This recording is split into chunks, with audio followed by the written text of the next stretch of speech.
Hi all, അസ്സാം വലൈക്കും വറഹ്മത്തുള്ളാഹി വബറകാതുഹു. Welcome back to our channel. അപ്പോൾ ഇന്ന് നമ്മുടെ ഒരു ഡേ ഇൻ മൈ ലൈഫാണ് കാണിക്കുന്നത്. കുറച്ച് തിരക്കുകളൊക്കെ ഉള്ള ദിവസമായിരുന്നു. പിന്നെ അതിൻ്റെ കൂടെ തന്നെ നമ്മുടെ വീട് പണി ഏതുവരെയൊക്കെ ആയി, എവിടെയൊക്കെ എന്തൊക്കെ ചെയ്തു എന്നുള്ള കാര്യങ്ങളും കൂടെ ഇതിൽ ഇൻക്ലൂഡ് ആക്കിയിട്ടുണ്ട് കേട്ടോ. അപ്പോൾ നിങ്ങൾക്ക് വീഡിയോ ഇഷ്ടമാവുമെന്ന് വിചാരിക്കുന്നു. ഇഷ്ടമായാൽ ലൈക്ക് ചെയ്യാൻ മറക്കരുത്. ചിലർ പറയുന്നുണ്ട് ലൈക്ക് ചെയ്യാൻ മറന്നു പോകുന്നു. അപ്പോൾ പറ്റുവാണെങ്കിൽ ഇപ്പം തന്നെ ഒന്ന് ലൈക്ക് ചെയ്തേക്കെ. പിന്നെ അതുപോലെ നിങ്ങളുടെ അഭിപ്രായങ്ങളൊരു ഇമോജി ആയിട്ടെങ്കിലും കമൻറ്റ് ഇടുക. പിന്നെന്താ, ആരെങ്കിലും പുതിയതായിട്ട് നമ്മുടെ ചാനലിലേക്ക് വന്നിട്ടുണ്ടെങ്കിൽ ഒന്ന് സബ്സ്ക്രൈബ് ചെയ്ത് സപ്പോർട്ട് ചെയ്യുക കേട്ടോ. അപ്പോൾ ഇതേ ഞാൻ തുടങ്ങുന്നത് രാവിലെ കുക്കിംഗ് ഒന്നും നമ്മൾ ഷൂട്ട് ചെയ്തിട്ടില്ല. അതിന് പകരം ഏതായാലും ലഞ്ച് ബോക്സ് പാക്ക് ചെയ്യുന്നത് ജസ്റ്റ് ഒന്ന് ഇതിൽ ഇൻക്ലൂഡ് ആക്കാമെന്ന് വിചാരിച്ചു. ഇന്ന് കോളിഫ്ലവറും പിന്നെ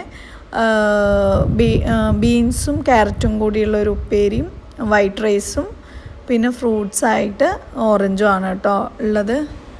ഈ ഒരു ടേബിൾ വന്നിട്ട് നമ്മുടെ മറ്റേ വീട്ടിൽ വൈറ്റ് കിച്ചണിൽ സെൻറ്ററിൽ ഐലൻഡ് ആക്കിയിട്ട് ഞാൻ യൂസ് ചെയ്തൊരു ടേബിളായിരുന്നു. ഇതിലാണ് നമ്മൾ സാധാരണ നമ്മുടെ മിനി സ്റ്റവ്വില്ലേ അതൊക്കെ വെച്ചിട്ട് കുക്ക് ചെയ്തിട്ടുണ്ടായിരുന്നത്. അപ്പോൾ ഇതിപ്പോൾ ഇടാൻ തൽക്കാലം സ്ഥലമില്ലാത്തത് കൊണ്ട് പിന്നെ ഞാൻ ഹാളിൽ തന്നെ ഇപ്പോൾ ഇങ്ങനെ വെച്ചിരിക്കുകയാണ് കേട്ടോ. അപ്പോൾ അതിൽ വെച്ചിട്ട് ഈ ഒരു ലഞ്ച് ബോക്സ് പാക്കിംഗ് ഷൂട്ട് ചെയ്യാമെന്ന് വിചാരിച്ചു. അങ്ങനെ വിചാരിക്കുന്നുണ്ട് ഇത് വേറെ എവിടെയെങ്കിലും വെച്ചിട്ട് നമുക്ക് കുക്കിങ് കാര്യങ്ങളൊക്കെ മെല്ലെ അതായത് ഷൂട്ടിന് ആവശ്യമുള്ള പോലെ നല്ല ഭംഗിയിൽ കുക്കിങ് കാര്യങ്ങളൊക്കെ ചെയ്താലോ എന്ന് വിചാരിക്കുന്നുണ്ട്. നിങ്ങളുടെ അഭിപ്രായം എന്താണെന്നുള്ളത് ജസ്റ്റ് ഒന്ന് പറയട്ടോ. കാരണം മറ്റേ കിച്ചണിൽ നമുക്ക് അധികം സൗകര്യമില്ല, അതായത് കുറച്ച് വെളിച്ചം കുറവാണ്. നമ്മൾ ഷൂട്ട് ചെയ്യുന്ന സമയത്ത് നമുക്ക് അത്യാവശ്യം നല്ല വെളിച്ചം കാര്യങ്ങളൊക്കെ ഉണ്ടെങ്കിൽ കുറച്ച് കാണുന്നവർക്ക് ഒരു ഇത്തിരി ബ്രൈറ്റായിട്ട് ഫീൽ ചെയ്യുള്ളൂ കേട്ടോ. പിന്നെ അതേ ലഞ്ച് ബോക്സൊക്കെ ആക്കിയിട്ടുണ്ട്. ഇതൊരു കലാപരിപാടി തന്നെയാണ്. രാവിലെ സമയം ഓരോരുത്തർക്ക് ഓരോ ദിവസവും ഓരോ ലഞ്ച് ബോക്സ് ആയിരിക്കും അവർ ചോദിക്കുന്നത്. ചിലർക്ക് ഗ്രീൻ വേണമെന്ന് പറയും, ചിലർക്ക് ബ്ലൂ വേണമെന്ന് പറയും, അങ്ങനെയായിട്ട്. അപ്പോൾ അവർ തർക്കങ്ങൾ നടന്നുകൊണ്ടിരിക്കുകയാണ്. പിന്നെ വെജിറ്റബിൾസ് എല്ലാ മക്കളെയും പോലെ ഇവരും കഴിക്കാൻ മടിക്കുന്ന കൂട്ടത്തിൽ തന്നെയാണ്. പക്ഷേ ഞാൻ സമ്മതിക്കൂല, മാക്സിമം എന്തെങ്കിലുമൊക്കെ പറഞ്ഞ് കഴിപ്പിക്കും കേട്ടോ. കൂടുതലും നമ്മുടെ ഫുഡിൽ നിങ്ങൾ കണ്ടിട്ടുണ്ടാവുക വെജിറ്റബിൾസ് തന്നെ ആയിരിക്കും. അപ്പോൾ ഹേസൻ ഇങ്ങനെ പറയുന്നുണ്ട് എനിക്ക് ഇത് വേണ്ട അത് വേണ്ട എന്നൊക്കെ പറഞ്ഞിട്ട്. അപ്പോൾ ഞാൻ പറഞ്ഞു മസിൽ വരണം എന്നുണ്ടെങ്കിൽ ഇതുപോലെ കഴിക്കണം, എങ്കിലേ മസിൽ വരുള്ളൂ, ശക്തി ഉണ്ടാവുള്ളൂ, എനർജി ഉണ്ടാവുള്ളൂ എന്നൊക്കെ പറഞ്ഞിട്ട്. ഹേസു എപ്പോഴും ഈ കുറേ നന്നായിട്ട് ഭക്ഷണം കഴിക്കുന്ന ഒരു കുട്ടിയായിരുന്നു കേട്ടോ. സീരിയസ്ലി എല്ലാവരും അവനെ കളിയാക്കുമായിരുന്നു, വേണ്ടപ്പെട്ട ആൾക്കാർ തന്നെ കളിയാക്കുമായിരുന്നു. അപ്പോൾ ഞാൻ എപ്പോഴും പറയും അങ്ങനെ പറയരുത്, അവൻ കഴിക്കട്ടെ, ഇപ്പോഴല്ലേ കഴിക്കുള്ളൂ എന്ന് പറഞ്ഞിട്ട്. പക്ഷേ ഇപ്പോൾ അവസാനം എല്ലാവരും പറഞ്ഞു എന്തായെന്ന് വെച്ചാൽ തീരെ ഫുഡ് കഴിക്കാതെയായി. ഇപ്പോൾ സ്നാക്സ് അല്ലെങ്കിൽ ഫ്രൂട്ട്സ് അത് മാത്രം മതി അവനക്ക്. അപ്പോൾ ഞാൻ പറയും സ്നാക്സും ഫ്രൂട്ട്സും വേണമെന്നുണ്ടെങ്കിൽ ചോറും ബാക്കിയുള്ള സംഭവങ്ങളൊക്കെ കഴിച്ചാലേ തരുള്ളൂ എന്ന് പറഞ്ഞിട്ട് പിന്നെയും അത് കുറച്ചിങ്ങനെ കഴിക്കും. അതുകൊണ്ടാണ് അവൻ നന്നായിട്ട് മെലിഞ്ഞ് വരുന്നത് കേട്ടോ. പിന്നെ ചുച്ചുക്കുട്ടി ഇപ്പോൾ കുറച്ച് ദിവസം അമ്മാൻ്റെ കെയറിങ്ങിലായതുകൊണ്ട് അത്യാവശ്യം നല്ല ഒരു പുഷ്ടിയൊക്കെ വന്നിട്ടുണ്ട്. പിന്നെ ഇതേവരെ സ്കൂളിൽ ഞാൻ എപ്പോഴും പറയുന്ന പോലെ അവർക്ക് ഫ്രൂട്ട്സ് നിർബന്ധമാണ് കേട്ടോ. അപ്പോൾ എന്തെങ്കിലുമൊക്കെ ഫ്രൂട്ട്സ് വയ്ക്കണം. അതേപോലെ വെജിറ്റബിൾസ് നിർബന്ധമാണ്. സ്നാക്സ് ആയിട്ട് ഈ പറഞ്ഞ പോലെ വെജിറ്റബിൾസോ അല്ലെങ്കിൽ സ്പ്രൗട്ടഡ് എന്തെങ്കിലുമൊക്കെ സംഭവങ്ങളാണ് കേട്ടോ അവർക്ക് കൊടുത്തയക്കേണ്ടത്. പിന്നെ കോളിഫ്ലവർ പോലെയുള്ള സംഭവങ്ങളൊക്കെ പൊരിച്ചു കഴിഞ്ഞാൽ അവർക്ക് ഭയങ്കര ഇഷ്ടമാണ്. അത് കഴിക്കാനും വേണ്ടിയിട്ടാണ് ഈ നിൽക്കൽ കേട്ടോ. അപ്പോൾ പിന്നെ എല്ലാവരെയും വായിലും ഏറ്റവും ലാസ്റ്റ് ലഞ്ച് ബോക്സിലാക്കിയതിന് ശേഷം ഉള്ളത് ഓരോരുത്തരുടെ വായിലും വെച്ച് കൊടുത്തു. സോ അവർ ഹാപ്പിയായി. പിന്നെ അവർക്ക് രാവിലെ കഴിക്കാനും ബ്രേക്ക്ഫാസ്റ്റ് എപ്പോഴത്തെയും പോലെ നമ്മുടെ ആസ്ഥാന ഫുഡായിട്ടുള്ള ദോശ എന്ന് വെച്ചാൽ സാധാ ദോശ അല്ല, അവർക്ക് കുറച്ച് നെയ്യ് ഒഴിച്ചിട്ട് നമ്മൾ ഹോട്ടലിൽ കിട്ടുന്ന പോലെ ആക്കി കൊടുത്തു കഴിഞ്ഞാൽ അവർ അങ്ങനെ കഴിച്ചോളും. അങ്ങനെ അതേ 3 ആളുടെയും ലഞ്ച് ബോക്സ് റെഡി ആയിട്ടുണ്ട്. ഹയാൻ്റെ ലഞ്ച് ബോക്സ് ഇതിലാക്കിയിട്ടില്ല, അവന് ആക്കിയിട്ടുണ്ടായിരുന്നു. പിന്നെ അവൻ പറഞ്ഞു നോർമൽ ലഞ്ച് ബോക്സിലേക്ക് മാറ്റി തരുമോ അമ്മീന്ന് വെച്ചിട്ട് പിന്നെ അവനക്ക് സാധാ നമ്മുടെ സ്റ്റീലിൻ്റെ ലഞ്ച് ബോക്സിലേക്ക് ആക്കിയിട്ടോ.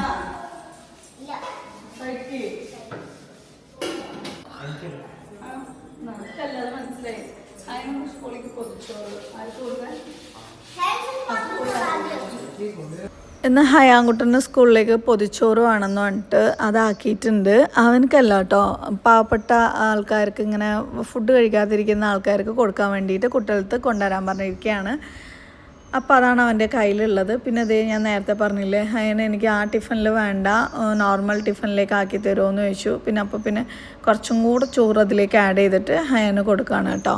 അവന് ചില സമയം ബാഗിൽ ഇത് വെക്കാൻ പറ്റുന്നില്ല എന്നിങ്ങനെ പറയും. അപ്പോൾ പിന്നെ അങ്ങനെ സാധാ ടിഫിനിൽ തന്നെ ആക്കി കൊടുത്തു. പിന്നെ ഇതേ ബാക്കി കുറച്ച് ഉപ്പേരിയും കൂടെ അവനാക്കി കൊടുക്കുന്നുണ്ട് കേട്ടോ. പക്ഷേ ഞാനാക്കിയപ്പോൾ തല തിരിഞ്ഞു പോയി ഗൈസ്. രാവിലെ സമയം മിക്കവാറും ഇപ്പോൾ കിളി പോയിട്ട് തന്നെയാണ് ഇരിക്കുക. മൊത്തത്തിൽ കിളി പോയിട്ടുള്ളൊരവസ്ഥയിലാണ് ഇപ്പോൾ ഉള്ളത്. ഞാൻ വേറെ അതായത് ഹെയ്സൂൻ്റെ ടിഫിൻ ബോക്സിലുള്ള ഫുഡ് എടുത്തിട്ട് ഹയാൻഡിയിലേക്ക് മാറ്റി. അപ്പോൾ പിന്നെ ഇവർക്ക് വേണ്ടാന്ന് പറഞ്ഞൊരു ടിഫിൻ ബോക്സിലായി ബാലൻസ് ഉള്ളത്. പിന്നെ അതെടുത്ത് മറ്റേലേക്ക് മാറ്റി. മൊത്തത്തിൽ വീണ്ടും എല്ലാം കൂടെ പണി കിട്ടി. അങ്ങനെ അവരുടെ ലഞ്ച് ബോക്സിൻ്റെ ആ പണികളൊക്കെ കഴിഞ്ഞുകൊണ്ടിരിക്കുകയാണ്. ഇത് കഴിഞ്ഞ് ഇവരെ ഒന്ന് പറഞ്ഞയച്ച് കഴിഞ്ഞാലേ ഒരു സമാധാനം ഉണ്ടാവുള്ളൂ. പിന്നെ നമ്മുടെ ബാക്കിയുള്ള പരിപാടികളാണല്ലോ. പിന്നെ ചെറിയ 3 പേരും ഒരേ സ്കൂളിലാണ് പഠിക്കുന്നത്. മുമ്പ് ഹയാനും എല്ലാവരും ഒരേ സ്കൂളിലായിരുന്നു കേട്ടോ. പിന്നെ ആ സ്കൂളിൽ 7th വരെ ഉണ്ടായിരുന്നുള്ളൂ. അങ്ങനെ പിന്നെ ഹയാനെ മാറ്റേണ്ടി വന്നതാണ്. അല്ലാന്നുണ്ടെങ്കിൽ പിന്നെ എനിക്ക് 4 പേരിനെ ഒന്നിച്ചിങ്ങനെ വിട്ടാൽ മതിയായിരുന്നു. പക്ഷെ ഇപ്പോൾ കുട്ടികൾ പഠിക്കുന്ന സ്കൂളിൽ 4 പേരെ മാത്രമേ ഉള്ളൂ. അതുകൊണ്ട് ഹയാനെ അങ്ങോട്ട് മാറ്റാനും പറ്റില്ല. അങ്ങനെ ഇപ്പോൾ 2 പേര് വേറെ വേറെ സ്കൂളിലും 3 പേരും ഒരേ സ്കൂളിലും അങ്ങനെ ആയിട്ടാണ് കേട്ടോ ഇപ്പോൾ പറഞ്ഞേക്കുന്നത്. പിന്നെ ഇവരുടെ സ്കൂളിൽ നമുക്കുള്ള ഒരു ഗുണം എന്താണെന്ന് വെച്ചാൽ പഠിക്കാൻ വീട്ടിലേക്ക് കൊടുത്തു വിടൂല, അങ്ങനത്തെ പരിപാടിയൊന്നുമില്ല. രാവിലെ തൊട്ട് ഉച്ച വരെ ലൈഫ് സ്കിൽസ് പഠിപ്പിക്കുന്ന കുറേ കാര്യങ്ങളൊക്കെയാണ് അവരെ പഠിപ്പിക്കുക. അതായത് സ്വന്തമായിട്ട് നമുക്ക് ജീവിക്കാൻ ആവശ്യമുള്ള കാര്യങ്ങൾ നമ്മൾ സ്വന്തമായിട്ട് ചെയ്യുക എന്നുള്ളത്. ശരിക്കും പറഞ്ഞു കഴിഞ്ഞാൽ അങ്ങനെ ഒരു എഡ്യൂക്കേഷൻ സിസ്റ്റമാണ് നമ്മുടെ ഈ സമൂഹത്തിൽ ഇപ്പോൾ ആവശ്യമുള്ളത്. അല്ലാത്ത സമയത്താണ് നമുക്ക് ജീവിക്കാനുള്ള കാര്യം പോലും മറ്റുള്ളവർ ചെയ്തു തരണം എന്ന് പറഞ്ഞിട്ട് നമ്മൾ ആഗ്രഹിക്കുന്നത്. അതായത് സ്വന്തമായിട്ട് കഴിച്ച പാത്രങ്ങൾ കഴുകാതിരിക്കുക, സ്വന്തമായിട്ട് തുണി അലക്കാതിരിക്കുക, വീട് ക്ലീൻ ചെയ്യാതെ നമ്മൾ ജീവിക്കുന്ന ആ ഒരു അറ്റ്മോസ്ഫിയർ ബാക്കിയുള്ളവർക്ക് പണി കൊടുത്തുകൊണ്ട് ചിലർ മാത്രം സുഖിച്ച് ജീവിക്കുന്ന ഒരു ഏർപ്പാടുണ്ടല്ലോ. അതില്ലാതെ മക്കളെ അവർക്ക് ജീവിക്കാനുള്ള സംഭവങ്ങൾ അവരവർ ചെയ്യണം എന്ന് പഠിപ്പിക്കുന്ന സംഭവമാണ് ഇവരുടെ സ്കൂളിൽ ഉച്ചവരെ ഉണ്ടാവുക. അതായത് ഒരു ജാപ്പനീസ് കരിക്കുലമാണ് ഇവർ ഫോളോ ചെയ്യുന്നത് കേട്ടോ. ഉച്ചയ്ക്ക് ശേഷമാണ് കരിക്കുലം ഉണ്ടാവുക. അത് വന്നിട്ട് ICSE സിലബസ് അങ്ങനെയാണ് കേട്ടോ വരുന്നത്. അപ്പോൾ മൊത്തത്തിൽ ഇപ്പോൾ പറഞ്ഞത് ഇതൊക്കെയാണ്. അപ്പോൾ പുട്ടി വർക്ക് ബാത്റൂമിൻ്റെ അതിൻ്റെ ഉള്ളിലൊക്കെ നടന്നുകൊണ്ടിരിക്കുന്നുണ്ട്. നമ്മുടെ ഡ്രസ്സിങ് ഏരിയ ആ ഭാഗത്തും പുട്ടിയൊക്കെ ഇട്ട് കഴിഞ്ഞപ്പോൾ കാണാൻ നല്ലൊരു ബർക്കത്തുണ്ടായിരുന്നു. പിന്നെ നമ്മുടെ ജനലുകളും കൂടെ ഒന്ന് വൈറ്റ് ആക്കാമെന്ന് വിചാരിച്ചിട്ട് അതിൻ്റെ പെയിൻറ്റിങ് സെലക്ഷൻ കാര്യങ്ങളിലാണ്. അപ്പോൾ എനിക്ക് വന്നിട്ട് ഒരു വൈറ്റും ബേജും കോമ്പിനേഷനാണ് കേട്ടോ എനിക്ക് എപ്പോഴും ഇഷ്ടം. അല്ലാന്നുണ്ടെങ്കിൽ ഒരു ലൈറ്റ് ആഷ് വൈറ്റ് അതായത് ലൈറ്റ് കളറാണ് കൂടുതലും നമുക്ക് മനസ്സിനൊരു സമാധാനം അല്ലെങ്കിൽ ഒരു പോസിറ്റിവിറ്റി തരാമെന്ന് തോന്നിയിട്ടുണ്ട്. ചിലർ ഡാർക്കും ലൈറ്റും കൂടെയുള്ള കോമ്പിനേഷൻ ചെയ്യും. പക്ഷേ എനിക്ക് പൊതുവേ ലൈറ്റ് കളേഴ്സാണ് ഇഷ്ടം. പറയാനക്കുട്ടീനോടും ചോദിച്ചു. അപ്പോൾ കളർ ഇങ്ങനെ സെലക്ട് ചെയ്തുകൊണ്ടിരിക്കുകയാണ് കേട്ടോ. അപ്പോൾ ഇതിൽ ഏത് കളറാണ് കോമ്പിനേഷൻ നിങ്ങൾക്ക് തോന്നുന്നതും ജസ്റ്റ് ഒന്ന് പറഞ്ഞോളൂ. കാരണം നമ്മൾ ഫൈനലൈസ് ചെയ്തിട്ടില്ല. നാളേക്കാണ് ശരിക്കും പെയിൻറ്റിങ് കാര്യങ്ങൾ ബാക്കിയുള്ളതൊക്കെ ഇതാക്കുക. നമ്മൾ മുകളിലൊന്നും ഒന്നും ചെയ്യുന്നില്ല. താഴെ നമ്മൾ താമസിക്കുന്ന ഭാഗം മാക്സിമം നമുക്കൊരു പോസിറ്റിവിറ്റി തരുന്ന പോലെ ആക്കി മാറ്റാണ് കേട്ടോ. അല്ലാതെ ആർഭാടത്തിനോ മറ്റേനോ വേണ്ടിയിട്ടൊന്നും അല്ല. ഞാൻ പിന്നെ ഇത്രയും റിസ്ക് എടുത്ത് ഈ ഒരു സമയത്ത് ഈ ഒരു പണികളൊക്കെ എന്താണെന്നറിയോ ചെയ്യിപ്പിക്കുന്നത്. ഞാൻ കുറേ ഇങ്ങനെ ചിന്തിച്ചു. ആർക്കൊക്കെയോ വേണ്ടി കുറേ കാലം നമ്മൾ ഉറക്കമൊഴിച്ച് കുറേ പണിയെടുത്ത് കുറേ ബാധ്യതകളൊക്കെ തീർത്തു. അപ്പോൾ പിന്നെ എന്തുകൊണ്ട് ഇനി അങ്ങോട്ട് എനിക്ക് വേണ്ടി കുറച്ച് എനിക്ക് മനസ്സമാധാനം കിട്ടുന്ന പോലെ എൻ്റെ ഒരു അറ്റ്മോസ്ഫിയർ മാറ്റിയെടുത്തുകൂടാന്ന് ചിന്തിച്ചു കേട്ടോ. കാരണം നമ്മൾ വീട്ടിലിരിക്കുന്ന വീട്ടമ്മമാരെന്ന് പറയുമ്പോൾ 24 hours വേണമെങ്കിൽ നമ്മൾ വീട്ടിൻ്റെ ഉള്ളിൽ തന്നെ ആയിരിക്കും ഇരിക്കുക. അപ്പോൾ നമ്മുടെ ആ ഒരു അറ്റ്മോസ്ഫിയർ നമുക്കിഷ്ടപ്പെട്ട പോലെ ആക്കി മാറ്റുക എന്ന് പറഞ്ഞത് നമുക്കൊരു സെൽഫ് ലവ് ഒക്കെ ഉണ്ടാവുമ്പോൾ നമ്മൾ ആഗ്രഹിക്കുന്ന ഒരു കാര്യമല്ലേ. നമ്മൾ എത്രത്തോളം പ്രിഫറൻസ് കൊടുക്കുന്നോ അത്രത്തോളം നമുക്കൊരു പോസിറ്റിവിറ്റി തോന്നും. അങ്ങനെ ഞാൻ ഡിസൈഡ് ചെയ്തതാണ് ഓക്കെ ഞാൻ ഇരിക്കുന്ന ആ ഒരു ഭാഗങ്ങളൊക്കെ നല്ല രീതിയിലേക്ക് അല്ലെങ്കിൽ എൻ്റെ മക്കളും നല്ലൊരു രീതിയിലേക്ക് തന്നെ ആയിക്കോട്ടെ എന്ന് വിചാരിച്ചിട്ടാണ് കേട്ടോ അങ്ങനെ പണികൾ സ്റ്റാർട്ട് ചെയ്തത്. അപ്പോൾ പുട്ടിയിട്ട ഭാഗങ്ങളൊക്കെ ഒരതിയിട്ടൊക്കെ തുടങ്ങിയിട്ടുണ്ട്. അങ്ങനെ മക്കളൊക്കെ റെഡിയായി പോവാണ് കേട്ടോ. നല്ലൊരു കമൻ്റ് ഉണ്ടായിരുന്നു, ഈ ധൈര്യം കുറച്ച് തരുമോ എന്ന് ചോദിച്ചുകൊണ്ട്. ശരിക്കും പറഞ്ഞാൽ എനിക്ക് കണ്ടുപോയി ചിരി വന്നു കേട്ടോ. ഈ ധൈര്യം എന്ന് പറയുന്നത് എല്ലാവരും ജന്മനാ വരുന്നൊന്നല്ല. നമ്മൾക്ക് ഒരു വഴിക്കും ജീവിക്കാൻ പറ്റാത്തൊരു നില വരുന്ന സമയത്ത് നമ്മുടെ ഉള്ളിലേക്ക് നമ്മൾ അറിയാതൊരു ശക്തി നമുക്ക് ദൈവം തരും. അതിലൂടെ നമുക്കുള്ള കഴിവുകളും ഒക്കെ അങ്ങോട്ട് പുറത്തേക്ക് വന്നിട്ട് നമ്മളങ്ങോട്ട് ഇറങ്ങി പുറപ്പെടുക എന്ന് പറയില്ലേ, അതുപോലൊരു സംഭവമാണ്. പക്ഷേ ഞാനിപ്പോൾ എടുത്തിരിക്കുന്ന റിസ്ക് എന്ന് പറഞ്ഞു കഴിഞ്ഞാൽ ശരിക്കും എന്താ പറയുക, ഒന്നോ ജീവിക്കുക അല്ലാന്നുണ്ടെങ്കിൽ വീണ് കഴിഞ്ഞാൽ പിന്നെ ജീവിതം അവിടെ അവസാനിച്ചു എന്നുള്ളൊരു സംഭവമാണ്. അറിയില്ല, എവിടുന്നോ എന്തോ ഒരു ശക്തി കൂടെ ഉള്ള പോലെ ഒരു തോന്നൽ. അങ്ങനെയാണ് ഈ ഇത്രയും വലിയൊരു റിസ്ക് ഞാൻ എടുത്തിട്ടുള്ളത്. വിജയിക്കും എന്ന് മനസ്സിലിരുന്ന് ആരോ പറയുന്ന പോലെ. കാരണം എന്നെയും പ്രതീക്ഷിച്ച് ഈ മക്കളും കുട്ടികളും എല്ലാം ഉള്ളതല്ലേ ഇൻഷാ അല്ലാ. അപ്പോൾ അതേ ഞാൻ എന്താ റെഡി ആയിരിക്കണമെന്ന് ചിന്തിച്ചിട്ടുണ്ടാവും. എനിക്ക് ഇന്ന് പുറത്തൊരു ഷൂട്ടുണ്ട്, പ്രൊമോഷൻ ഷൂട്ടാണ്. അപ്പോൾ അതിന് വേണ്ടിയിട്ട് ഞാനും റനക്കുട്ടിയും കൂടെ പോവാണ് കേട്ടോ. അവിടെ പോയിട്ട് നല്ല 8ൻ്റെ പണിയായിരിക്കും നമുക്ക് കിട്ടുന്നുണ്ടാവുക. പക്ഷേ അതൊക്കെയാണല്ലോ നമ്മുടെ ജീവിതമാർഗം എന്ന് പറയുന്നത്. അങ്ങനെ ഇതേ നമ്മൾ പോയി ഷൂട്ട് കാര്യങ്ങളൊക്കെ കഴിഞ്ഞ് വന്നിട്ടുണ്ട്. പക്ഷേ ഈ ക്ലിപ്സൊക്കെ കുറച്ച് ദിവസം മുമ്പത്തെയാണ് കല്ല് കാര്യങ്ങളൊക്കെ വന്നത്. കാരണം ഫ്രണ്ടിൽ എന്തൊക്കെ മാറ്റാൻ വരുത്തിയിട്ടുള്ളത് എന്നുള്ളത് കാണിക്കാം. ഫ്രണ്ടിൽ എന്ന് പറയുമ്പോൾ ഇവിടുത്തെ സ്റ്റെപ്പ് നമുക്ക് ഫ്രണ്ടിൽ ഇത്രയും സ്ഥലമുണ്ട് കേട്ടോ. പഴയ വീട്ടിൽ കുറച്ച് കുറവായിരുന്നു സ്ഥലം ഉണ്ടായിരുന്നത്. ഉള്ള സ്ഥലം ഞാൻ 2 വർഷം മുമ്പ് എനിക്ക് വലിയ റൂം വേണമെന്ന് പറഞ്ഞിട്ട് നമ്മൾ വലിയ റൂമൊക്കെ എടുത്തിട്ടുണ്ടായിരുന്നില്ലേ. അപ്പോൾ കാറ് നിർത്താനുള്ള സ്ഥലം മാത്രമേ നമുക്ക് ഉണ്ടായിരുന്നുള്ളൂ. പിന്നെ ഇവിടെ വന്നിട്ട് പിന്നെയും കുഴപ്പമില്ല. അപ്പോൾ പിന്നെ ഈ സ്റ്റെപ്പ് പക്ഷേ ഫ്രണ്ടിലേക്ക് ഇറങ്ങിയിട്ടായിരുന്നു. ഗേറ്റും നല്ല ചെറുതാണ്. അതുകൊണ്ട് തന്നെ കാറ് കയറിയ സമയത്ത് കാറിൻ്റെ ടയർ പൊട്ടിയിട്ടുണ്ടായിരുന്നു. അപ്പോൾ ഞാൻ വിചാരിച്ചു സ്റ്റെപ്പ് ഉള്ളിലേക്ക് മാറ്റാമെന്ന് പറഞ്ഞ് അങ്ങനെ സ്റ്റെപ്പ് ഇടിച്ച് പൊളിച്ചു. ആ ഒരു സമയത്തായിരുന്നു ഉള്ളിൽ ഈ ഒരു റൂമിൻ്റെ ഭാഗത്ത് കെട്ടലൊക്കെ നടന്നിട്ടുണ്ടായിരുന്നത് കേട്ടോ. സ്റ്റെപ്പ് പൊളിച്ചിട്ടിട്ട് പെട്ടെന്ന് ഇങ്ങനെ കെട്ടിയായതല്ല കേട്ടോ. കുറേ ദിവസം അങ്ങനെ തന്നെ ആയിരുന്നു. ഇതിൻ്റെ അടിയിലാണ് ബോറിംഗ് ഉള്ളത്. വലിയൊരു ഹോളുണ്ട്, കാണുന്നില്ല ആ ഒരു ഭാഗത്ത്. പിന്നെ അതുപോലെ ഫ്രണ്ടിൽ കുറേ കമ്പി കാര്യങ്ങളൊക്കെ ഇങ്ങനെ എണീറ്റ് നിൽക്കുന്നുണ്ടായിരുന്നു. ആ ഒരു സമയത്തൊക്കെ മക്കളുണ്ടായിരുന്നെങ്കിൽ അവരുടെ കാലിലൊക്കെ കുത്തിക്കയറും എന്നൊക്കെ പറഞ്ഞിട്ട് നല്ല പേടിയുണ്ടായിരുന്നു. അപ്പോഴാണ് മക്കൾ അമ്മാൻ്റെ അവിടെ ഉണ്ടായിരുന്ന ആ ഒരു സമയം കേട്ടോ. അപ്പോൾ എനിക്കൊരു ആശ്വാസമൊക്കെ ഉണ്ടായിരുന്നു. കാരണം ആ സമയത്ത് കുട്ടികളുണ്ടെങ്കിൽ അതിനകത്ത് വീഴോ പിടിക്കോ തട്ടോ മുട്ടോ എന്നൊക്കെ വിചാരിച്ചിട്ട് ആണ് അവരെ അവിടെ നിർത്തിയിട്ടുണ്ടായിരുന്നത്. ഓക്കെ, പിന്നെ ഈ ഒരു ഭാഗം നമ്മളിങ്ങനെ ഫില്ല് ചെയ്യാണ്. ഇത് എന്തിനാന്നുള്ളത് നിങ്ങൾക്ക് ആർക്കെങ്കിലും മനസ്സിലായാൽ ഒന്ന് പറയണം കേട്ടോ. പിന്നെ അതേ സ്റ്റെപ്പിൻ്റെ പുറത്ത് ഇത് അതിൻ്റെ പിറ്റേ ദിവസമാണ്. ഇതെല്ലാം ഒറ്റ ദിവസം കൊണ്ട് നടന്നതല്ല. 2 ദിവസം വെയിറ്റ് ചെയ്ത് കുറേ ദിവസങ്ങളെയോ ബേജാറടിച്ച് അങ്ങനെയൊക്കെയാണ് ഓരോന്ന് നടക്കുന്നത്. പിന്നെ ആ ചിലവ് ചുരുക്കാൻ വേണ്ടിയിട്ട് എനിക്ക് എന്തോ ഭാഗ്യത്തിന് പണിക്കാർ ആ ഗ്രാനൈറ്റ് ഒന്നും പൊട്ടാതെ എടുത്തിട്ടുണ്ടായിരുന്നു. ആ ഗ്രാനൈറ്റൊക്കെ യൂസ് ചെയ്തിട്ട് തന്നെയാണ് ടൈലുള്ളിലേക്ക് മാറ്റിയത്. ഫ്രണ്ട് വ്യൂ എങ്ങനെ ഉണ്ട് എന്ന് ഒരുപാട് പേര് ചോദിച്ചിട്ടുണ്ടായിരുന്നു. വീടിൻ്റെ ഇങ്ങനെയാണ് കേട്ടോ വരുന്നത്. ഒരു സ്ക്വയർ ടൈപ്പിലുള്ളൊരു സംഭവമായിട്ടാണ് വരുന്നത്. പിന്നെ ഫ്രണ്ടിലത്തെ തൂണ് കാര്യങ്ങളിലൊന്നും പുട്ടിയോ പെയിൻറ്റോ കാര്യങ്ങളോ ഒന്നും ഉണ്ടായിരുന്നില്ല. അപ്പോൾ ആ ഭാഗങ്ങളൊക്കെ നമ്മളൊന്ന് പുട്ടിയിട്ട് കൊടുക്കുന്നുണ്ട് കേട്ടോ. പെട്ടെന്ന് കാണുമ്പോൾ ഒരു വൃത്തിക്ക് മെനക്കൊക്കെ തോന്നാനും വേണ്ടിയിട്ട്. പിന്നെ അതേ ഞാൻ നേരത്തെ ഷൂട്ടിന് പോയിട്ടുണ്ടായിരുന്നു എന്ന് പറഞ്ഞില്ല. അങ്ങനെ ഷൂട്ട് കഴിഞ്ഞിട്ട് വരുമ്പോഴേക്കും തന്നെ ശരീരം മേലും കൈകാലൊക്കെ ഭയങ്കര വേദനയും ആകെ ടയേർഡാണ്. പിന്നെ അതേ ഇനിയിപ്പോൾ നമ്മുടെ സ്ഥിരം പരിപാടി കലാപരിപാടി ക്ലീനിങ് തുടങ്ങണം. രാത്രിയാണ് സമയം. രാത്രി മീൻസ് ഒരു 6 മണിക്ക് ശേഷം കേട്ടോ. അപ്പോൾ ക്ലീനിങ് ചെയ്യാനും വേണ്ടിയിട്ട് നിൽക്കുകയാണ്. കാരണം പുട്ടി കാര്യങ്ങളൊക്കെ ഒരത്തിയതിൻ്റെ ആ ഒരു കാര്യങ്ങളൊക്കെ ഉണ്ടാവുമല്ലോ. പിന്നെ അതേ ഞാൻ വീണ്ടും പുതിയ പെയിൻറ്റിൻ്റെ ഇത് അവർ കൊണ്ടുവന്നിട്ടുണ്ടായിരുന്നു. ഇതിലേതാന്ന് പറഞ്ഞിട്ട്. അപ്പോൾ ഒരു വോള് മാത്രം നമുക്ക് ബേജ് ചെയ്താലോ എന്നുണ്ടായിരുന്നു. എന്നിട്ട് നമുക്ക് വേറെ എന്തെങ്കിലും ഒരു പരിപാടിയൊക്കെ ഉണ്ട്, ഞാൻ പറയാം എന്താണെന്നുള്ളത്. നമുക്ക് ചിലവ് ചുരുങ്ങിയ രീതിയിൽ നമ്മുടെ വീട് ഭംഗിയാക്കുക എന്നുള്ള ഒരു കോൺസെപ്റ്റിലാണ് ഓരോന്ന് ഞാനിങ്ങനെ ആലോചിച്ചുകൊണ്ടിരിക്കുന്നത് കേട്ടോ. അപ്പോൾ ഇങ്ങനെ ഓരോ കളറ് ഏത് വേണം എന്നൊക്കെ നോക്കിയിട്ടിരിക്കുകയായിരുന്നു. ഒരുപാടൊന്നും ഷെയ്ഡ്സ് ഞാൻ തിരഞ്ഞെടുക്കില്ല. ഈ ബേജ് എടുക്കാമെന്നാണ് വിചാരിക്കുന്നത്. അപ്പോൾ സമയം വന്നിട്ട് 6:03 ആയിട്ടുണ്ട്. ഈ ഒരു ക്വിൽറ്റ് തന്നെയാണ് ഞാൻ വിരിച്ചിരിക്കുന്നത്. കാരണം ഏറ്റവും ലാസ്റ്റ് ഡ്രൈ ക്ലീനിങ്ങിന് കൊടുക്കാമല്ലോ എന്ന് പറഞ്ഞിട്ടാണ്. എല്ലാം കൂടെ മാറി മാറി വിരിച്ചിട്ട് ഇങ്ങനെ ബുദ്ധിമുട്ടുണ്ടാകുന്ന പറഞ്ഞിട്ട് പൊടി തട്ടല്ലേ. അപ്പോൾ അതേ നല്ല പൊടിയുണ്ട് കേട്ടോ. നിങ്ങൾക്ക് കണ്ടാൽ തന്നെ മനസ്സിലാവും. പിന്നെ പുട്ടിപ്പണി എന്ന് പറയുമ്പോൾ ഏകദേശം അറിയാമല്ലോ. പിന്നെ ഈ പണിയൊക്കെ കഴിഞ്ഞിട്ട് വന്നൂടേന്ന് വീണ്ടും വീഡിയോ ഫുള്ളായിട്ട് കാണാത്തവർ ഇടയ്ക്കിടയ്ക്ക് വന്ന് ചോദിക്കുന്നുണ്ട്. അങ്ങനെ ഒരു സിറ്റുവേഷനിൽ നമ്മൾ മാറിയതല്ല. മാറിയതിന് ശേഷമാണ് പണികളൊക്കെ ചെയ്യാമെന്ന് വരെ തീരുമാനിച്ചത് കേട്ടോ. ടൈല് ഭംഗിയില്ലേ, എനിക്ക് നല്ല ഇഷ്ടമായി. അതുകൊണ്ടാണ് ഞാനിങ്ങനെ എടുത്തെടുത്ത് ഇങ്ങനെ കാണിക്കുന്നത്. തുടച്ചതിന് ശേഷം കാണുമ്പോൾ നല്ല ഭംഗിയുണ്ടായിരുന്നു. പിന്നെ ആ ഭാഗത്ത് ലൈറ്റും കൂടെ വന്നു കഴിഞ്ഞാൽ അടിപൊളിയായിരിക്കും. പിന്നെ നമ്മുടെ വിൻഡോൻ്റെ കളറും കൂടെ ലൈറ്റ് ഷെയ്ഡ് ആയി കഴിഞ്ഞാൽ റൂം വേറെ ലെവലാവുമെന്ന് വിചാരിക്കുന്നു. എൻ്റേതായിട്ടുള്ള എന്നെക്കൊണ്ട് പറ്റുന്ന രീതിയിലുള്ള ചെറിയ മേക്ക് ഓവർ കേട്ടോ, കൂടുതലൊന്നുമില്ല.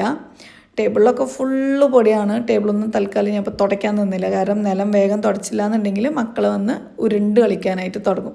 അപ്പോൾ അവർ റൂമിലേക്ക് എൻ്റർ ആവുന്നതിന് മുമ്പ് പെട്ടെന്ന് ഇതൊക്കെ ഒന്ന് തുടച്ച് എടുക്കുകയാണ് കേട്ടോ. ഇത് കഴിഞ്ഞിട്ട് എനിക്ക് നമ്മൾ ഷൂട്ടിന് പോയ വീഡിയോസൊക്കെ ഒന്ന് എഡിറ്റ് ചെയ്യാനുണ്ട്. എഡിറ്റിങ് ഭയങ്കര പാടുള്ള പരിപാടിയാണ് ഇപ്പോൾ. കാരണം ഒന്ന് കഴിഞ്ഞ് ഒന്ന് നമുക്ക് റെസ്റ്റ് ഇല്ലാത്ത പരിപാടികൾ ഇങ്ങനെ വരിവരിക്കിങ്ങനെ നിൽക്കുകയാണ്. പിന്നെ ഞാനിവിടെ ഒന്നും തുടയ്ക്കുന്നൊന്നും കാണിച്ചില്ല. കാരണം വെറുതെ ഏത് നേരം എല്ലാ വീഡിയോയിലും ഉണ്ടാവും കുറേ തുടയ്ക്കൽ. പിന്നെ വീട് മൊത്തത്തിൽ ഒന്ന് ക്ലീൻ ചെയ്തെടുത്തിട്ടുണ്ടായിരുന്നു. പിന്നെ കുട്ടികൾക്കൊന്ന് ഡ്രസ്സ് കാര്യങ്ങളൊക്കെ ഒന്ന് മാറ്റി കൊടുത്തു. പിന്നെ നേരത്തെ തന്നെ പെട്ടെന്ന് ഇവർക്ക് ഞാൻ രാത്രി ഫുഡ് കൊടുക്കും കേട്ടോ. കാരണം ഫുഡൊക്കെ കൊടുത്തിട്ട് ഞാൻ എഡിറ്റിങ്ങിന് പോയിരുന്നു കഴിഞ്ഞാൽ ചിലപ്പോൾ ഒരു 2 മണിക്കൂറൊക്കെ കണ്ടിന്യൂസ് ആയിട്ട് ഇങ്ങനെ ഇരിക്കേണ്ടി വരും. അപ്പോൾ ചിലപ്പോൾ ചെറിയ കുട്ടികൾ ആരെങ്കിലും ഉറങ്ങിക്കഴിഞ്ഞാൽ നമുക്ക് ആകെ സങ്കടമാവും. അയ്യോ ഞാൻ നോക്കാത്തത് കൊണ്ട് അവൾ ഉറങ്ങിപ്പോയല്ലോ എന്ന് പറഞ്ഞിട്ട് എണീപ്പിച്ച് വിട്ട് പിന്നെ ഫുഡ് കൊടുക്കാനും പറ്റില്ല. അപ്പോൾ ഞാൻ ഒരു 6:30 ഒരു 7 മണി ആകുമ്പോഴേക്കും തന്നെ അവർക്കുള്ള ഫുഡ് കൊടുത്തിട്ട് ഞാൻ എഡിറ്റിങ്ങിന് ഇരിക്കും കേട്ടോ. പിന്നെ എഡിറ്റിങ് ചിലപ്പോൾ കഴിയുമ്പോഴേക്കും 10 മണിയൊക്കെ ആവും. ആദ്യമൊക്കെ ഇവിടെ വന്ന ഉടനെ നല്ല ഉറക്കമൊക്കെ ഉണ്ടായിരുന്നു, നല്ല ഉറക്കം വരുന്നുണ്ടായിരുന്നു, നല്ലൊരു സമാധാനം കാര്യങ്ങളൊക്കെ ഉണ്ടായിരുന്നു. പക്ഷെ ഇപ്പോൾ വർക്ക് പ്രഷർ കൂടിയത് കൊണ്ടാണോ, പിന്നെ ഞാൻ പറഞ്ഞല്ലോ ചെറിയൊരു റിസ്ക് ഒന്നല്ല എടുത്ത് ഞാൻ തലയിൽ വെച്ചിട്ടുള്ളത്. വലിയ നിങ്ങളൊന്ന് മോഹിക്കാൻ പോലും പറ്റാത്ത അത്രയ്ക്കും വലിയൊരു റിസ്ക്കാണ് ഇപ്പോൾ എൻ്റെ തലേൻ്റെ പുറത്തുള്ളത്. അറിയാലോ, ഒരു ഫാമിലി മൊത്തത്തിൽ റൺ ചെയ്ത് പോകുന്നതിനോടൊപ്പം പുതിയ ചില ബാധ്യതകളും കൂടെ വരുന്ന സമയത്തുള്ള അങ്ങനെയുള്ള കുറേ ബുദ്ധിമുട്ടുകൾ. ഇനി അതുകൊണ്ടാണോ എന്നുള്ളത് അറിയില്ല. ഇപ്പോൾ ഉറക്കം വരുന്നില്ല. രാത്രി ഞാൻ മനഃപൂർവ്വം കിടക്കാൻ ശ്രമിച്ചാലും, കാരണം എൻ്റെ മിക്കവാറും എൻ്റെ ലിവറൊക്കെ അടിച്ചു പോകുന്നുള്ള ഒരു അവസ്ഥയിലേക്കൊക്കെ എത്തിയിട്ടുണ്ട്. വർഷങ്ങളോളം ഉറങ്ങാതെ ഇരുന്ന് നമ്മൾ എഡിറ്റിങ് കാര്യങ്ങളൊക്കെ ചെയ്തതുകൊണ്ട്. കണ്ണ് നമ്മുടെ ലിവറിന് ബന്ധപ്പെട്ട ഒരു അവയവമാണ്. ലിവറിന് എന്തെങ്കിലും പ്രോബ്ലം ഉണ്ടെന്നുണ്ടെങ്കിൽ അത് കണ്ണിൽ അറിയുമെന്നും അറിയില്ലേ. അതായത് ഫോർ എക്സാമ്പിൾ ഇപ്പോൾ മഞ്ഞപ്പിത്തം, മഞ്ഞക്കാമല എന്ന് പറയില്ല, ആ ഒരു സംഭവം വരുമ്പോൾ കണ്ണ് ഇങ്ങനെ മഞ്ഞാവും. അതേപോലെ നമ്മൾ അക്യുപങ്ചർ പഠിക്കുന്ന സമയത്ത് റിലേറ്റഡ് ആയിട്ടുള്ള ഓർഗാൻസിനെ പറ്റിയിട്ട് പഠിച്ചിട്ടുണ്ട്. അപ്പോൾ എനിക്കിപ്പോൾ കണ്ടിന്യൂസ് ആയിട്ട് ഈ കണ്ണിനുള്ള പ്രോബ്ലം സൂചിപ്പിക്കുന്നത് ഉറങ്ങാതെ ഇരുന്ന് കഴിഞ്ഞാൽ ലിവറിനെ നന്നായിട്ട് ബാധിക്കുന്നതാണ്. നമ്മൾ ശരിക്കും ഒരു 11 മണിയൊക്കെ നമ്മൾ കണ്ണ് തുറക്കാനേ പാടില്ല എന്നാണ്. അത്രയ്ക്കും ഡീപ്പ് സ്ലീപ്പിലേക്ക് എത്തിയിരിക്കണം എന്നാണ് പറയുക. ഇപ്പോൾ നമ്മുടെ തന്നെ ഹദീസിൽ പറയുന്നുണ്ടല്ലോ, ഇശാ നമസ്കാരത്തിന് ശേഷം അനാവശ്യമായ സംസാരങ്ങൾ കാര്യങ്ങളൊന്നും പാടില്ല എന്ന്. അതായത് ആ ഒരു സമയം കഴിഞ്ഞ് കഴിഞ്ഞാൽ നമ്മൾ കിടന്നുറങ്ങണം എന്നാണ്. പക്ഷെ നമ്മുടെ ലൈഫ് സ്റ്റൈൽ ടോട്ടലി ഡിഫറെൻ്റ് അല്ലേ. ഞാൻ പറഞ്ഞു തരുന്നത് എന്താണെന്ന് വെച്ചാൽ, എന്നെപ്പോലെ ഒരു ലൈഫ് സ്റ്റൈൽ നിങ്ങൾ ഫോളോ ചെയ്യരുത് എന്നുള്ളതാണ് കേട്ടോ. കാരണം അതൊരിക്കലും നല്ലൊരു ഹെൽത്തി ആയിട്ടുള്ളൊരു സംഭവമല്ല. എനിക്ക് ആഗ്രഹമുണ്ട് നോർമലായിട്ട് എല്ലാവരെയും പോലെ സമയത്തിന് ഭക്ഷണം കഴിച്ച് സമയത്തിന് ഉറങ്ങി ഒക്കെ ആവണം എന്നുള്ളത്. പക്ഷേ ഇപ്പോഴത്തെ ഒരു സിറ്റുവേഷനിൽ എനിക്കത് ഫോളോ ചെയ്യാനും പറ്റില്ല. കാരണം എനിക്ക് ടൈം കുറവാണ്. എല്ലാ കാര്യങ്ങളും ചെയ്താവുമ്പോഴേക്കും ഈ പറഞ്ഞ പോലെ എഡിറ്റിംഗ് ഒക്കെ ആകുമ്പോഴേക്കും അന്നത്തെ ദിവസം ഏകദേശം തീർന്നു പോകും.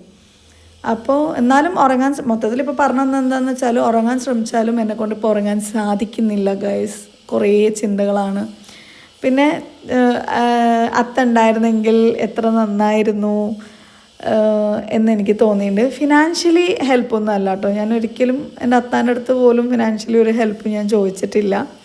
നമുക്ക് എന്ന് പറഞ്ഞിട്ട് ഒരാൾ ഉണ്ടാവുമല്ലോ, ആളോട് ഒന്നുമില്ലെങ്കിലും അങ്ങോട്ട് എന്തെങ്കിലും പറഞ്ഞിട്ടെങ്കിലും നമുക്ക് വിഷമം തീർക്കാമല്ലോ എന്നൊക്കെ ഇങ്ങനെ തോന്നും.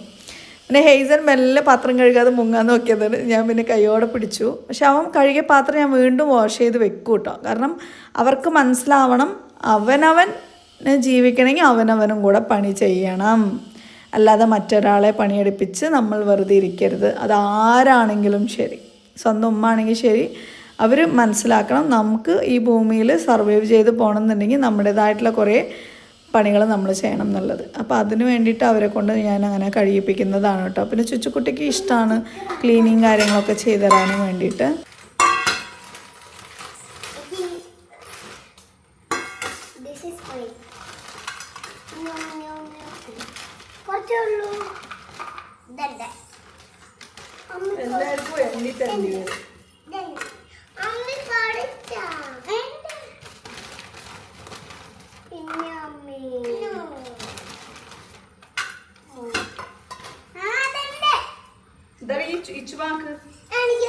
അതിന് കുറച്ചും കൂടി ഇടാം. ഇതാ ചുച്ചാൽ കൊടുക്കും, ഞാൻ നിനക്കിട്ട്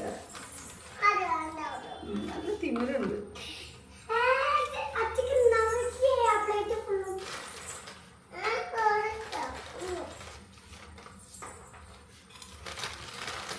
ആക്കാൻ പാടില്ല കേട്ടാ.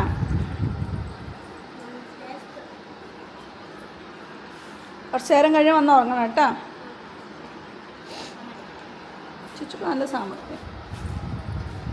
പിന്നെ നമ്മുടെ ഈ ഒരു റൂമിലാണ് ഇപ്പോൾ എൻ്റെ ലഞ്ച് ബോക്സ് സ്റ്റോക്ക് വന്നതൊക്കെ ഞാൻ വെച്ചിട്ടുള്ളത്. മുകളിൽ കൊണ്ട് വെക്കണം എന്നുണ്ടായിരുന്നു, പക്ഷെ എന്നെക്കൊണ്ട് വയ്യ കൊണ്ടുപോകാനും.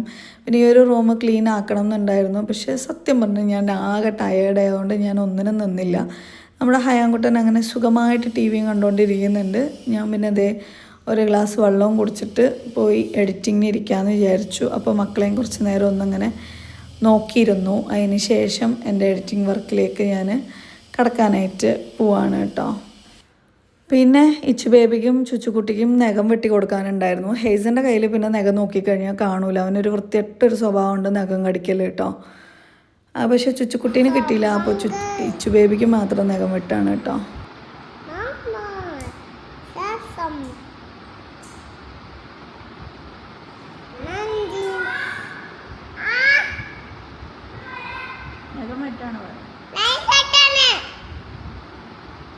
ഒരുപാട് പേര് എന്നെപ്പം മനസ്സറിഞ്ഞ് എന്നെ സഹായിക്കാനും വേണ്ടിയിട്ട് എൻ്റെ കൂടെ നിൽക്കുന്നുണ്ട്. എൻ്റെ വീഡിയോ ഫുള്ളായിട്ട് കാണുന്നുണ്ട്, ആഡ്സൊക്കെ കാണുന്നുണ്ട് എന്ന് പറയുമ്പോൾ എല്ലാം കാണുമ്പോൾ എനിക്ക് ഭയങ്കര സന്തോഷമാണ്. ഇൻഷാ അല്ലാഹ് താങ്ക് യു സോ മച്ച്.